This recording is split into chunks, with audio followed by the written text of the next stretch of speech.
लोगों का भोजन है, तो 3-4 हजार लोगों का 2 मिनट ध्यान से सुनना प्लीज। भाई साहब मेरी तरफ आप ध्यान से सुनिए, मेरी आंख में आंख डाल करके देखिए आप। भगवान श्री कृष्ण ने अर्जुन से एक ही बात कही कि अर्जुन ध्यान से सुनो, ध्यान से सुनो। अगले आदमी को इतना ध्यान से सुना है, बोले भगवान कहना क्या चाह रहे हो? बोले ध्यान से सुनो, आप ध्यान से सुनो, और नहीं सुनो तो अभी और सुनो एक अध्याय। 18 अध्याय उन्होंने सुनाए, बोले ध्यान से सुनो। इस समस्या देश की सबसे बड़ी ये है कि लोग ध्यान से नहीं सुन रहे। तो आप मेरी बात को ध्यान से सुनिएगा। अगर आपको जीवन में सफल होना है, जमीन में गड़ा हुआ धन, खोई हुई प्रेमिका, विदेश की यात्रा, घर में अगर काम नहीं बन रहा है, बच्चे बच्ची की सगाई नहीं हो रही है, तो आप मेरे से मिलिएगा। मंच के पीछे मैं सारे टोटके जानता हूँ। हमारे गुरु महाराज जी जो बैठे हुए थे, एक लोटा जल, समस्या सारी हल। इन्होंने टोटके इतने सिखा दिए हमको। अब टोटके इतने हमारे पास में हो गए, तो हमने ये टोटका सीखा कि मान लो 3-4 हजार लोगों का भोजन बनाना है, 2-3 बाईसा की एक साथ शादी है, 3 बारात आएगी, कितने लोगों की रसोई? बोले 4000 लोगों की रसोई। तो वो जो हलवाई रहता है, वो बात को ध्यान से सुनना हेमंत भाई, 4000 लोगों का भोजन और हलवाई से हमने बात करी। हलवाई तो समझ रहे हो ना श्रद्धा? आपके नागपुर में हलवाई बोलते क्या बोलते हैं उसको? नहीं मालूम नहीं, ये कह रहे थे कि नागपुर से ही सब चलता। अरे कहीं से ही नहीं चल रहा अब कहीं से भी नहीं चल रहा, सब अपने अपने ही चला रहे हैं। अब सब अपने अपने चला रहे हैं, नागपुर से नहीं चल रहा। मैं ये कह रहा था आपके बीच में कि 4000 लोगों की रसोई, तो अपन ने जिस हलवाई से बात करी, उस हलवाई ने कहा, बोले कितने की रसोई? बोले 4000 लोगों की रसोई। बोले ठीक है, 4 बोरी शक्कर गलेगा। रसोई में मीनू क्या है? बोले फलाना अमका ढिमका सब कर दिया। बोले 80,000 रुपये। ठीक है, अब वो जो मेन उस्ताद है हलवाई, जिससे आपने बात करी है, 80,000 रुपये में उसने फाइनल करा है। मेरे को ये बताओ कि उस पूरी रसोई के अंदर वो जो मेन उस्ताद रहता है नहीं हलवाई, वो एक बार भी किसी चीज को हाथ नहीं लगाता है, एक कब्जा फंसाता है, सिगरेट का एक पैकेट रखता है, बस सिगरेट जलाता है, घूमता फिरता है। 5-7 औरतें रहती है, वो पूड़ी आटा वगैरह काम करती रहती है। 2-3 खूबसूरत औरतें रहती है, उनका काम लहसन छुलवाना। छोरे उन आगे पीछे रहते हैं, वो सब लहसन जान। कोई कुछ, वो जो मेन उस्ताद है, वो मेन उस्ताद कुछ भी नहीं करता है। फिर उस मेन उस्ताद ने कुछ भी नहीं किया, तो 80,000 किस बात के? तो उस 80,000 इस बात के कि वो जो चाशनी रहती है ना, उस चाशनी का तार देखना जानता है। वो तार, क्या बात है भाई, वाह वाह वाह। जानी बेरा की कुछ भी नहीं जानता है, तार जानता है, तार। आप तार देखना सीख जाओ भाई। ये कोड वर्ड है 80,000, ये तार की 80,000। अंदर की आंखें खोल करके प्रणाम करता हूँ। श्रद्धेय हमारे गुरुजी विराजमान है, सारे संत जन यहाँ पर विराजमान हैं, और संत जन ने भी हाँ करी कि हम विराजमान हैं। आप देखो तो सही यार, 4 घंटे से चल क्या रहा? सारे कवि एक ही बात करे, बोले हमारे संत जी विराजमान है, हमारे संत जी विराजमान है, और संत जी भी घोघड़ी हिला रहे कहाँ है? अब ये तो है ही सही यार, सबको दिख ही रहा कि यही खास है सब।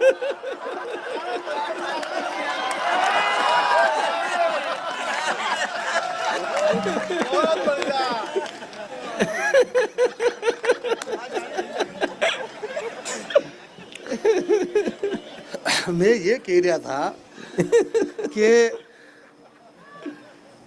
अंदर की आंखें, भैया जी, अंदर की आंखें खोल करके।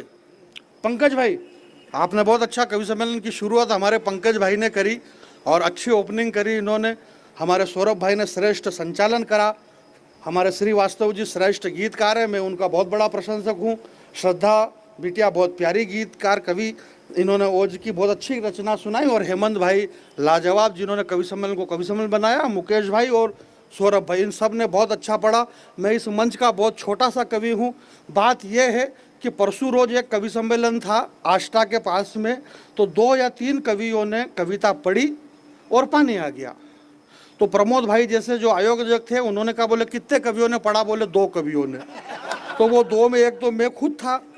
पंकज की जगह मैंने पहले नंबर पे पढ़ा था, तो उन्होंने कहा बोले जिन्होंने पढ़ लिया उनका पेमेंट कर दो, बाकी का इनका रहने दो, क्योंकि इन्होंने पढ़ा भी नहीं है। इस चक्कर को देखते हुए इन्होंने पहले पढ़ लिया और मेरे को रोक दिया इस पानी के डर से, वरना मैं इतना बड़ा कवि नहीं हूँ भैया, मैं बहुत छोटा हूँ।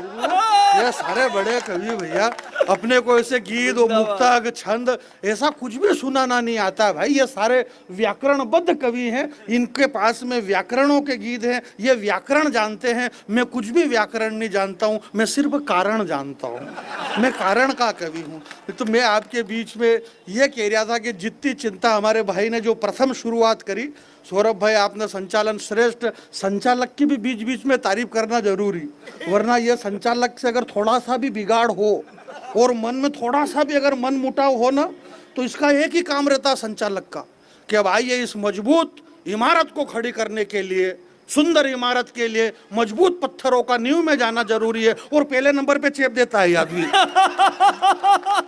वो पत्थर बेचारा अंदर के अंदर ही, इमारत ऊपर सुंदर सी खड़ी रहती है और बाद में अपनी मर्जी से चुटकुले पहले रहते हैं, वो बेचारा अंदर पड़ा रहता है।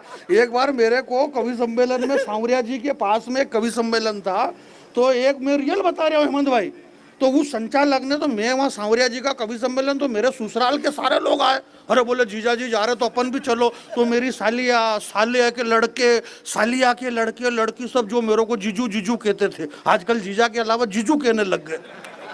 तो वो सब वो सामने बैठे बोले जिया जी इतने बड़े कवि हैं, फूफा जी इतने बड़े कवि हैं। अब उनको ये मालूम नहीं अपनी संचालक से कम बनती है।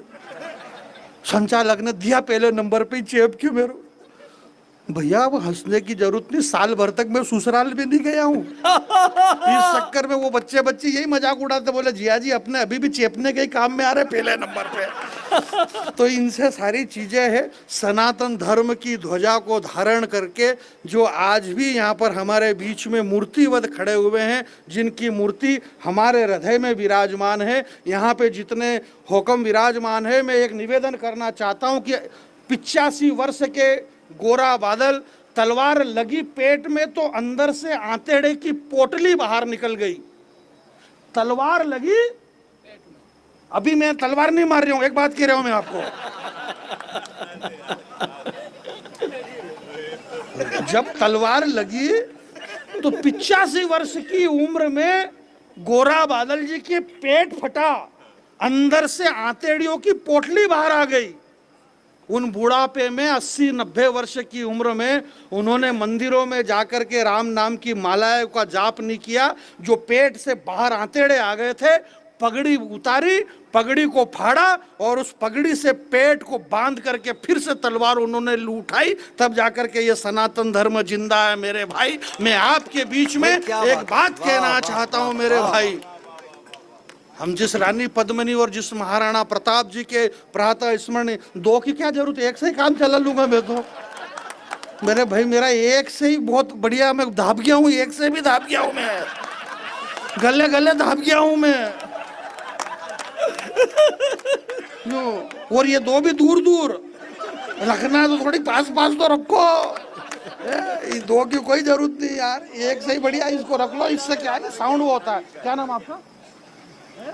यार लक्की भाई कोई आनंद लो, मुझे बढ़िया माइक है, पर ये एक अच्छा हो गया, अब इससे एक से अपन काम चला लेंगे, ऐसी कोई बात नहीं। सनातन धर्म को लेकर के मैं इस मंच का बहुत छोटा बालक हूं, मैं ये कह रहा हूं कि सनातन धर्म पे खतरा है, सनातन धर्म पे खतरा है। दक्षिण भारत के एक मूर्ख स्टेलिन ने कहा, बोले सनातन डेंगू मच्छर है, इसे मिटा दिया जाएगा। मेरा ये मानना है मेरे भाई कि सनातन को मिटाने की बात करने वाले मूर्खों, एक संत हमारे मंच पे विराजमान थे, श्रद्धेय मिश्रा जी।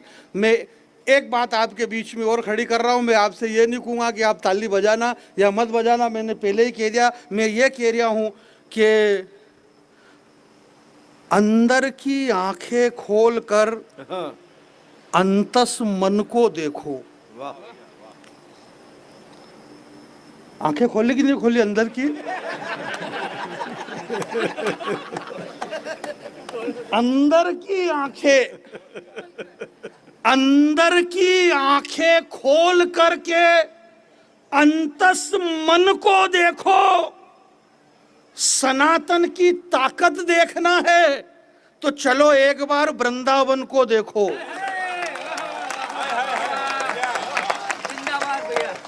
अंदर की आंखें खोल करके अंतस मन को देखो, सनातन की ताकत देखना है तो चलो एक बार वृंदावन को देखो, वहां पूरी दुनिया का विज्ञान, मैंने पूरी दुनिया के विज्ञान की बात करी है। दुनिया के सारे साइंटिस्ट, सारे डॉक्टर एम्स के अंदर मिलेंगे दिल्ली में, जिन्होंने सारे डॉक्टरों ने हथियार फेंक दिए। मैं आपके बीच में जानी बेरा के एक छोटा सा बच्चा, 4 पंक्ति आपके चरणों में रखता हूं कि वहां सारी दुनिया का विज्ञान, अंदर की आंखें खोल करके अंतस मन को देखो, सनातन की ताकत देखना है तो चलो एक बार वृंदावन को देखो, वहां पूरी दुनिया का विज्ञान यह सोच करके शर्मिंदा है कि जिसके बगैर जिंदा ही नहीं रह सकते, बिना किडनी के वो प्रेमानंद जी कैसे जिंदा है। आपकी तालियां कमजोर है मेरे भाई।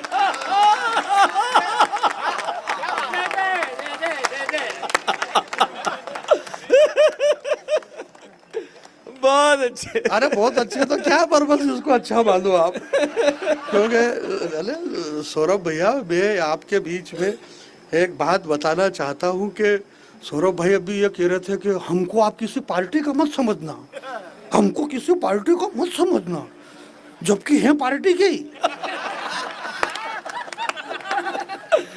आदमी ने भगमा अगमा पेन पुना के टीका हिका लगा करके मार कंप्लीट आरएसएस, और होना भी चाहिए।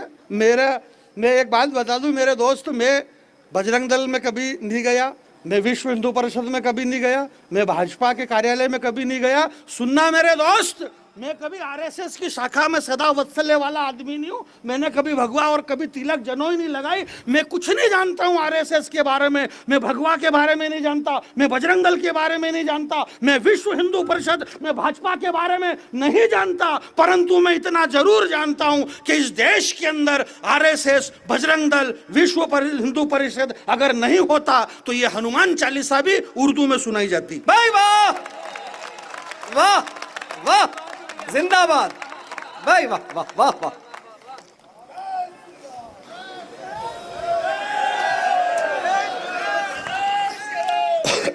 भगवान श्री राम जी जो हैं वो खुद भी सोचते होंगे कि जब प्रभु श्री राम जी 17 लाख वर्ष पहले इस पृथ्वी पे आए, बाबा तुलसी ने लिखा कि विप्र धेनु सुर संत हित लिहिन मनुज अवतार, जिस प्रभु जिसकी रक्षा के लिए इस धरती पे आए भगवान श्री राम, तो उन्हें 14 वर्ष का वनवास मिला। तापस वेश विशेष उदासी 14 वर्ष राम वनवासी। यहाँ राजनीति के बड़े लोग बैठे, साधु संत विराजमान है, और सामने आप बैठे हुए हैं, और मुगलिया सल्तनत को अपने जूते की नोक और भाले की नोक पे रखने वाले प्रातः स्मरणी सामने महाराणा प्रताप मुगलों के बाप बैठे हुए हैं, और पीछे आप बैठे हुए हैं।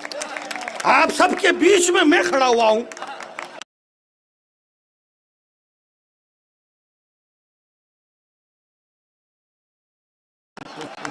एक बात बता रहा हूं मैं, श्रद्धा पूछ रही, बोले इन्होंने क्या कहा। अब इसको ये मालूम नहीं कि उसको भी मालूम नहीं कि इसने क्या कहा। कई बार ये होता है कि किसको कुछ भी मालूम नहीं रहती है, परंतु जबरदस्ती बस ऐसे ही चल रहा है मामला। अभी बंबई की एक कवि सम्मेलन में सुधा ओम डिगरा अमेरिका में रहती है, न्यू जर्सी में। ये बात मैं इसलिए कह रहा हूँ ताकि आपको लगे कि मैं भी कोई फोकटिया नहीं, इधर उधर जाता रहता हूँ। तो वो बैठी हुई थी सामने, तो मैंने कहा भाई, मैंने आप लोग बहुत प्रशंसक हो, आप लोगों ने मेरे को खूब सुना है, आप यूट्यूब पे सुन लेते हैं, ये अलग बात है, परंतु यूट्यूब में और ओरिजिनल में बहुत फर्क है। यूट्यूब होता है, ओरिजिनल होता है। मैं आपके बीच में ओरिजिनल खड़ा हूँ, क्योंकि यूट्यूब पे आदमी मोटरसाइकिल चलाते हुए सुन सकता है, कार चलाते हुए सुन सकता है, ट्रैक्टर चलाते हुए खेत में सुन सकता है, घर में पड़ा पड़ा गोदड़े में सुन सकता है। लोगों को मजा आया जब मैंने कहा कि लोग घर में गोदड़े में सुन सकते हो। तो वो जो मैडम थी सुधा ओम डिगरा, उसको समझ में नहीं आया कि गोदड़ा होता क्या है, उसका दिमाग खराब। व्हाट इज दिस गोदड़ा, व्हाट इज दिस गोदड़ा। जैसे ये श्रद्धा उससे पूछ रही कि ये क्या कह रहे हैं, ये क्या कह रहे हैं, ऐसे वो सुधा ओम बोले व्हाट इज दिस गोदड़ा। व्हाट इज सौरभ सुमन संचालन कर रहे। अभी अगला आदमी इतना मतलब भगवाधारी आदमी झूठ भी नहीं बोल सकता, तो उसने इनसे कहा, बोले सर व्हाट इज दिस गोदड़ा। अब इसको भी मालूम नहीं कि होता क्या है गोदड़ा। ये हमारे इधर का एक बड़ा, तो इन्होंने कहा, बोले देखो मैडम ऐसा है कि गोदड़ा मिस गोदड़ा होता है, लोगों को खूब मजा आ रहा जैसे आपको आ रहा। उसकी जिज्ञासा अंदर से और जगी कि अगर लोग इतना मजा ले रहे हैं तो निश्चित कुछ न कुछ तो गोदड़ा होता होगा। तो उसने कहा, बोले सर मुझे बताइए कि ये क्या होता है।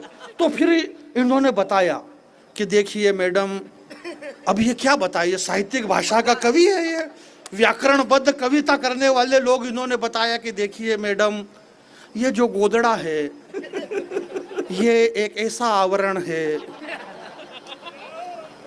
इस पृथ्वी पे चाहे वो हिंदू हो, चाहे वो मुसलमान, चाहे वो सिख, चाहे वो ईसाई, जो भी है वो सब इस सृष्टि पे गोदड़े से ही आए हैं।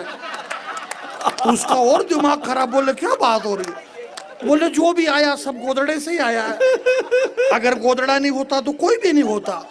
उसका और दिमाग खराब हो रहा है। बोले अगर ऐसा आइटम है तो sir one piece I went to गोदड़ा, एक पीस मेरे को मिल सकता है क्या। बात ये है मेरे भाई कि कई सारी चीजें ऐसी है जो समझ में नहीं आती है पर लगती अच्छी है।